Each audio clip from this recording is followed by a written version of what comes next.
community. He was extremely intelligent, athletic, outgoing, happy-go-lucky. Didn't seem like there was ever a care in the world.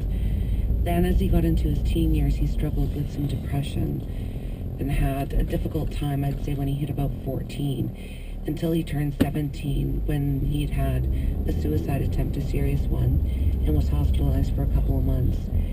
After he came out of the hospital, he started searching for something more meaning in life to keep him going, and he found Islam, and that's when he converted. So that would have been 2008, and that was a really positive influence in his life for the first 3 years of his conversion. So once this conversion first happened, was it something that you were happy with because it brought him around to a more positive outlook? Sure. I mean, just seeing him relaxed and calm, feeling better about himself, getting out again, finding work, making friends again, because he kept himself in the house for the couple of years before his suicide attempt. So he kind of cut himself off from all the friendships he'd had. So I was relieved, if anything, to think that if he'd found something with meaning like that, then we wouldn't have any more suicide attempts, and that it was important for him, so it was important for me. So Damien converted to Islam, things started looking up, and then what happened? Well, things were looking up for 3 whole years, so it was a relief, like I said. Then he moved to a different part of the city, and when he did that, he was pretty much cut off from the original mosque that he was attending due to transportation issues. It was difficult for him to get there. He met some new people in his life, and that's when we started to see changes in him. He became much more agitated again, anxious almost, very cut off in private from the family. So he would come visit, but if he had a phone call that came through, he would take it outside so he wouldn't hear the conversation, or if a friend came to pick him up. Whereas before, they would come in, say hello, shake everybody's hands, sit and chat for a bit. Now there were new friends, and they were picking up around the corner from the house. And when did you really start to worry about all of this? Well, I didn't even begin to worry, except more or less more about the depression, I guess, coming back. That was my biggest fear. But he still kept talking about a positive future. And when the initial suicide attempt happened, his biggest thing was that he'd not done anything with his life up until then. He felt he hadn't been productive. So the fact he was talking about future, becoming an imam and everything, I didn't think that was a concern quite then. I just wanted him to calm down, and I figured over time he'll find that happy medium, that balance. And then at a certain point, Damien told you that he was going on a trip to Egypt, but that wasn't really the case. Exactly. So what he started talking about was going to Egypt to study Arabic and becoming an imam. What I didn't realize was because he'd taken a ride from somebody else to get to the airport, that he was actually flying into Istanbul, Turkey. He stayed in Turkey from November 2012, at the beginning of November, until the latter part of December 2012, and at that point, that's when he crossed the border. And were you more or less unaware of what he was up to in terms of joining ISIS in combat until you heard through a phone call that he had in fact been killed? Exactly. Well, I'd had an opportunity to talk to him. I was talking to him while I thought he was in Egypt. All along he was in Turkey. So we would have discussions on the phone every 2 or 3 days, and everything seemed normal. I'd ask if he was eating okay, how his studies were going. I didn't know that when I was asking him about studies and he was answering, he meant training for combat. I lost touch with him when he first crossed the border. Then I received news from our security intelligence service at the end of January. They believed he'd actually gone into Syria. They'd been watching him for almost 2 years, and he'd been part of a group of young men in our city in Calgary. They were all leaving one by one to go into Syria or Iraq. And when you got that news from the intelligence service suggesting that your son had joined one of the most notorious terrorist groups operating in the world right now, it's hard for me to ask even, what was your reaction? Well, at the time, ISIS really didn't exist, or nobody knew about it. We weren't aware of it in the media. We barely heard anything about the war in Syria, the civil war, on television. It was something I didn't even really understand. But I was violently physically ill for the first day when I received the news. It was basically shock. So what has been the reaction of your government since then? You are currently in France. You're a Canadian citizen. And as I understand it, you have not been allowed to travel back to your own country in Canada. So what's going on with your own government? It was a big issue, even when Damien was over in Syria, and I was still communicating with him. I was harassed by the Security Intelligence Service. I had our federal authorities ask me to help with the investigation, with everything. But I was getting very antsy because nobody was, in turn, was giving help to the family. I said we needed some sort of emotional, psychological support. They kept saying, yes, we're going to help, just have patience. Their biggest fear was that I was going to go public with the information. They were trying to keep it hidden and trying to keep it secret. And actually, one of the security intelligence agents had said to me, if you go public, it's going to destroy the image that Canada has, and there's going to be repercussions and consequences for that. And here we go. This is what's happened since, as I was trying to educate people so that they could be aware to stop their youth. Here's the retaliation. I'm stuck in a country that's not my own. Thank goodness I'm here with my parents. I'd rather be with them anyway, but it's caused a lot of other difficulties as well. So just to be clear, you're alleging that the Canadian government has confiscated your passport and that you can't travel back to Canada as retaliation for you having discussions like this one and going public about your son's conversion and joining ISIS. That's what I'm feeling. I'm feeling the pressure. They were afraid that I would go to court against them because of the way the case was handled at the beginning. They didn't try to stop him, and I kept trying to get answers. Why was he given a brand new passport 2 months before leaving if he was on a watch list? If we had been known or been made aware, why wasn't there an attempt to arrest him, stop him? At first they said there weren't any laws in place, but I researched it, and there were. There were since 2011. So I know none of that's true. And it's my understanding that they're trying to keep it quiet. They just don't want the issue to be raised on a regular basis. There has been so much discussion, so much written about sort of the ingredients that go into radicalization in different places around the world, and it seems like in so many ways your son fit the profile of that young 17, 18, disaffected, looking for a stronger identity, finding a community, possibly among very conservative or in some cases radical Islamists, wherever he may be. So in those senses, it sounds like he fits the mold, if I can say it that way. But your own personal experience with your son's radicalization, what did it show you about the way this ideology can grip on to a young man in the way that it did with Damien? Well, it's easy to understand and see with all the life's frustrations and complexities that everybody's facing, especially our youth today.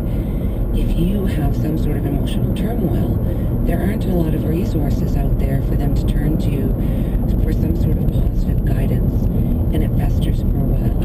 And they pick up on it. They're very intelligent. The recruiters are very, very intelligent. They build up the community as a family. They make it seem that this is where you're most accepted, where they're going to make you feel wonderful about yourself and build you up. It doesn't take that much if you're in that position of vulnerability. When somebody's offering you solutions, some sort of comfort, support, how easy it is to turn and think that's the answer and believe it and be convicted that that's exactly what it is and committed to the cause. Do you think that in your case, Canadians, your government certainly are so against the idea of acknowledging that radicalization could be a problem in their own country, that efforts like this, to bring awareness to other parents aren't getting the help that they probably could use? They're not getting the help. I mean, I still communicate with parents over there. The help and support for the families, the ripple effect that it causes, that support is just not there. And whenever an incident happens, they talk about it again. They're going to fund it, a program. They've been talking about programs since I started going public with it. And nothing ever comes to fruition. Everything dies down and then it gets put away on a shelf again. And it's unfortunate because even once ISIS is defeated, they're not the only organization out there. There's al-Nusra, al-Qaeda, there's right-wing extremism that's building and growing cults just because of the turmoil that our world's in. And as long as they keep putting it away and not dealing with the root issues and putting those supports in place for the families, we're not going to have any solution whatsoever. And it's just going to be a continuation in one group after another. Christiane Boudreau is co-founder of Mothers for Life. She's a Canadian mother from Calgary. Her son, Damien Claremont, joined ISIS and was killed fighting with ISIS in Syria. She spoke to me from France. Christiane Boudreau, thank you. Thank you. Christiane Boudreau's story was brought to us as part of an ongoing collaboration with News Deeply. That's an award-winning media platform that covers critical and underreported stories. These people have the same Betty Boop sticker on their car. I didn't notice it until I took a closer look at the Betty Boop. But she's wearing a Puerto Rican flag. So it's a Puerto Rican Betty Boop sticker that they both have. Man. Thanks, South Florida. Thanks, Florida. I'm sure there's a lot of Betty Boop Puerto Rican stickers in New York and in other states where they're heavily populated. The Betty Boop fanatics, I mean. The Puerto Rican Betty Boop fanatics. So yeah, that's the thing. Myself, not even having to say anything, but just being able to be comfortable being myself on stage is like a revolutionary thing for even me personally.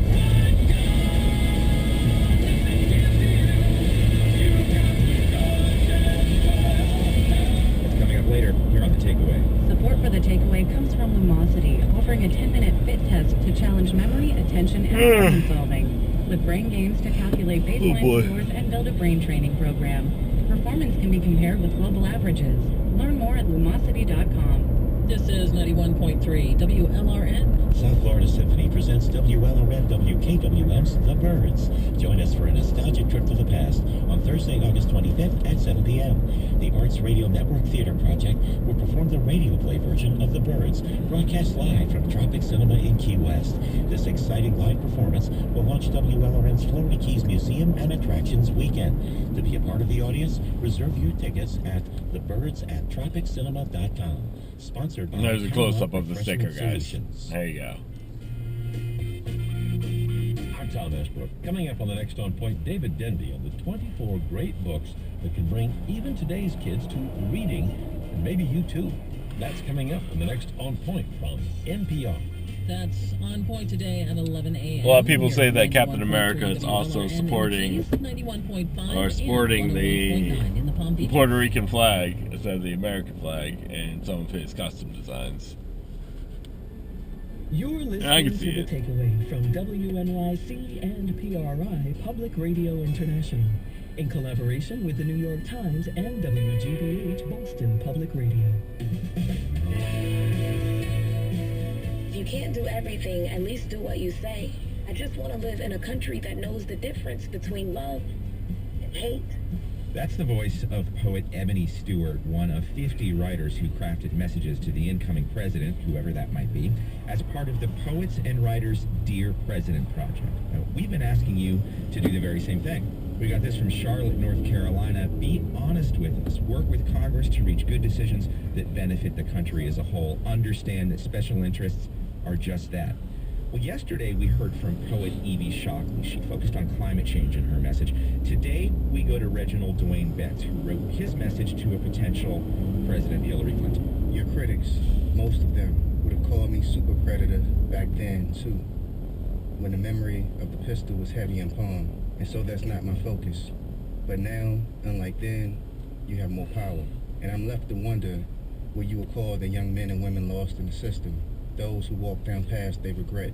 Do they earn your scorn or your mercy? Betts knows what it means to be thought a super predator. In 1996, at just the age of 16, he was caught in a carjacking incident and sentenced as an adult to over 8 years in prison, including a year in solitary confinement at a Supermax facility. Dwayne Betts is now a writer, the author of A Question of Freedom, for which he won an NAACP Image Award, as well as Bastards of the Reagan Era. He's also a recent graduate of Yale Law School. Dwayne, welcome to the show. Hi, Todd. Thanks for having me. This idea of the super predator that you wrote about in your letter to the president that you just read, Hillary Clinton herself apologized earlier in this campaign for statements back in the 90s referring to super predators at a time when America was terrified of crime. Is this idea dead in America, or is it still with us? Oh, it's definitely still with us. I think apologies are great, but the reality is that there were policies crafted around that rhetoric, and those policies still exist. So right now, in every state, you have juveniles, 15, 16, 17-year-olds, being tried as adults, being sent to prison with adults. And it's not just for the most heinous crimes, because that's the story. That's where Super Predator comes from, and it follows you for the rest of your life.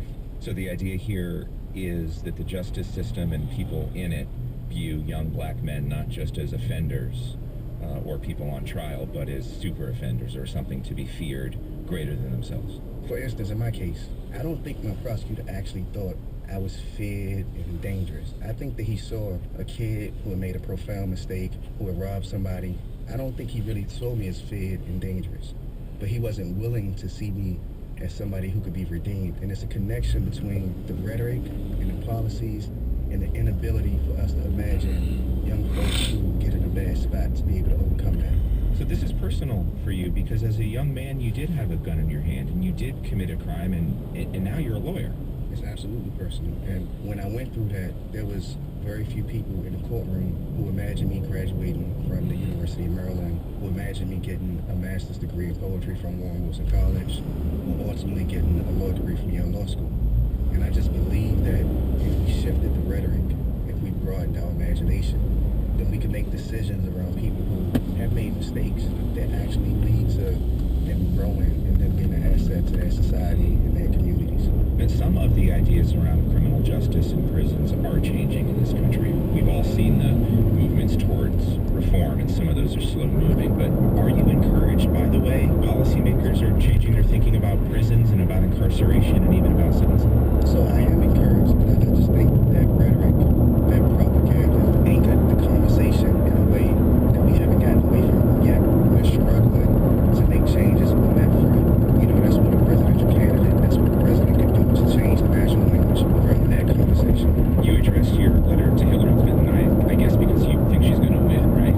Think, pray, expect, yeah. And I mentioned earlier in our conversation that Hillary Clinton apologized for statements earlier in her career about super predators, but just this week, as Donald Trump tries to show the optics of opening his campaign to people of color, minorities, and black folks, he made a speech where he basically said to walk down the street in a black community is to risk being shot. This is an image that kind of persists the idea of the super predator. I mean, no matter what you do, you're in danger. Right, but I think, one, we have to recognize that this isn't new for Donald Trump. So while Secretary Clinton has apologized for her comments from 1994, Donald Trump hasn't apologized for that one-page ad he took out in the New York Times around the Central Park 5. And he hasn't apologized once they've been found innocent. He hasn't apologized once he realized that they spent all of their time in prison for a crime they didn't commit. So, one, I think that this is just par for the course for him. And I think that he's just tapping into a mythology that still persists. And so we create a counter narrative. We always have these opportunities for zealots to just tap into that mythology and bring back all of those old memories and the racism and prejudice that still exist in the system. They will remain. What did it mean to you that Hillary Clinton did meet with some of the leaders of Black Lives Matter and affiliated movements? Those meetings, I think, were some time ago in the campaign. Is that encouraging to you? What does it say to you about the direction of at least that campaign? Like, ultimately, these are small steps. I recognize that Secretary Clinton is well aware of the work that the Black Lives Matter advocates are doing, but I'm also certain that she's well aware of the work of people like Brian Stevenson. I'm certain that she's well aware of the work of a wide range of attorneys and lawyers and civil rights organizations that are still doing work on this issue. Today, the question really is, when we get to the point that that awareness is linked to some policy initiatives, that's really what we need to see. We need to see more than just meetings. We need to see some practical changes, and of course, that can't happen until she's in office. But I think that we have to say that what we demand, what we want, what we require is more than a meeting. The project is Dear President, from poets and writers, 50 letters from 50 writers to the new president, whoever that is, and our latest contributor, Reginald Dwayne Betts. He's a poet and author of Question of Freedom and Bastards of the Reagan Era, and he just graduated from Yale Law School. Dwayne Betts, thanks so much for being here. Thank you. It was my pleasure. Well, Dwayne Betts isn't the only American thinking about race in this election. We've been asking you for your own messages to the next president. Providence, Rhode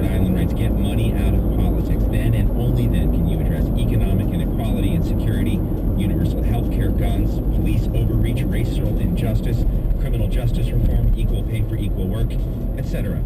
You can tweet us at The Takeaway, and for a complete list of all the ways that you can join the conversation on this show, check out the Connect with The Takeaway button on our website at thetakeaway.org.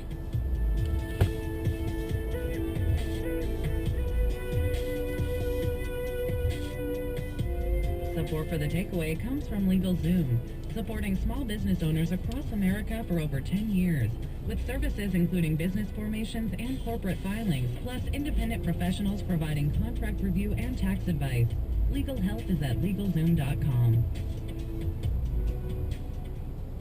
This is 91.3 WLRN. I'm Wanda Miles. Coming up, we hear about a special picnic in the Keys that bring back some old favorites. We'll get to that in about 5 minutes in WLRN Miami Herald News. If you are an IT professional looking to advance your career, FIU's one-year master's degree in information technology is designed for working professionals like you. An information session will be held on August 25th at 6 p.m. at FIU. Information can be found at FIUMSIT.com or 305-FIU-3701. FIU's MSIT for professionals. Experience the difference a year can make. We're funded by WLRN members and by Miramax and Roadside Attractions.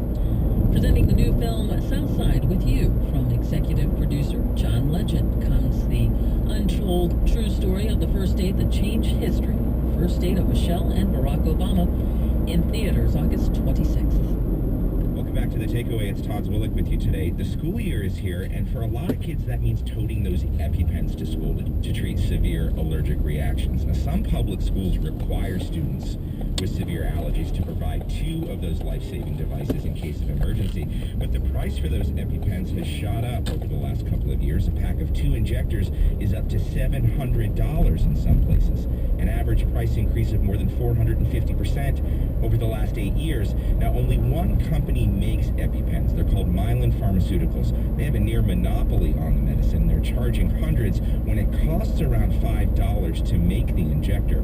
The hormone in EpiPens is epinephrine. That itself is pretty cheap. Only about $1 worth is in each EpiPen. Now, Congress is on the case now. A couple of senators are calling for investigations into these price hikes. Tracy Bush is a mom and food allergy consultant. She deals with this problem personally and professionally. Her son has allergies that are potentially deadly, and she recently got an insurance waiver that cut the cost for EpiPens, but she says it's not an option for a lot of families who are forced to go without. Tracy, welcome to The Takeaway. Thank you for having me. But why doesn't insurance pay for these EpiPens for a lot of the kids who need them? It depends on everyone's insurance. Everyone has a different insurance policy, high deductibles, but regardless of what type of insurance you do or don't have, the fact is that if the EpiPen was affordable to begin with,